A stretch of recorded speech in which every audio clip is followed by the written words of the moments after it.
Hi guys, welcome back to Hope is Alive channel. Just finished reading a book called 131 Christians You Wish You Knew. And one of those mentioned in there is an evangelist and an apologist called Billy Sunday. He was known in the USA as the Salty Evangelist. He lived from 1862 to 1935. And one of the reasons I liked him was because when I was at Bible college, I did a paper on Billy Sundays. Anyway, listen to this quote. Nowadays, we think we're too smart to believe in the virgin birth of Jesus and too well educated to believe in the resurrection. That's why people are going to the devil in multitudes. The newspaper recorded after his first session as an evangelist that centre fielder Billy Sunday made a 3-base hit at Farewell Hall last night. There's no other way to express the success of his first evangelistic campaign. In fact, he would go on to be an amazing evangelist, only bettered really by Billy Graham. But Billy Sunday led over 300,000 people to Jesus in his time. So he first began to preach in the late 1880s. His audience was made up of about 500 men who didn't know much about his talents as a preacher, but they could remember his amazing improvisations when he played baseball. So that's how he started in preaching. But as he grew up, Billy Sunday his family was so impoverished that his mother sent her children away to the soldiers' orphan home because she couldn't feed them.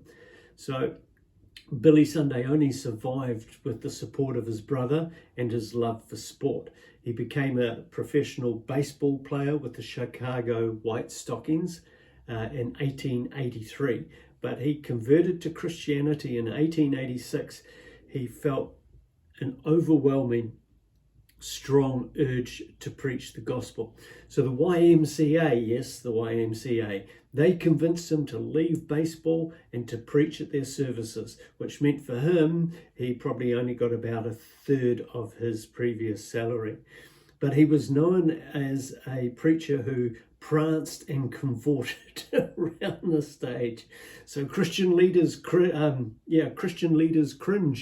They often publicly criticized him, but Sunday didn't care. He said, I want to preach the gospel so plainly that men can come from the factories and not have to bring a dictionary to know what I'm talking about. So he was the master of the one-liner, which he would use to finish and close his sermons.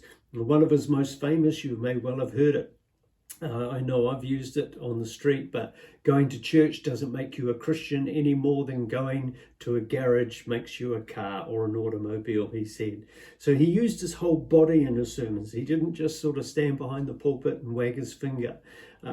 And he would use anything. He'd use chairs, he'd use tables, he'd use anything that was around. And sometimes he'd fling them around while preaching, quite dramatic. One newspaper wrote about him and said that Sunday was a whirling dervish that pranced and cavorted and strode and bounded and pounded all over his platform and left them thrilled and bewildered as they'd never seen anything like that before. So he would conclude his sermons with a salvation call which sounded like this. He would invite people to walk the sawdust trail to the front of the tabernacle to indicate their decision for Christ. He didn't like liberals. Nowadays, that's where that quote, nowadays we think we're too smart to believe in the virgin birth of Jesus, too well educated to believe in the resurrection. After World War I, of which he raised millions of dollars through his crusades, his influence decreased. Radio came on the scene more, movies, other entertainments drew masses away from the preacher, though he never lacked for speaking engagements. But he said this quote, he said, I'm against sin. I'll kick it as long as I have a foot.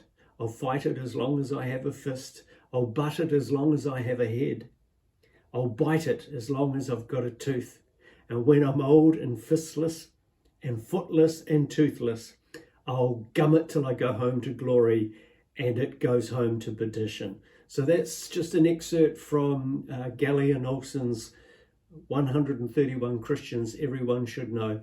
Hope this helps you today. I hope this encourages you to be who you are and not to give in to the crowd around you. Bless. Hey, thanks very much for watching Hope is Alive channel. For more videos, you can click here or here. Don't forget to like, don't forget to subscribe, send it to your friends. Take care. You can choose now. Yeah, just anyway. Yeah.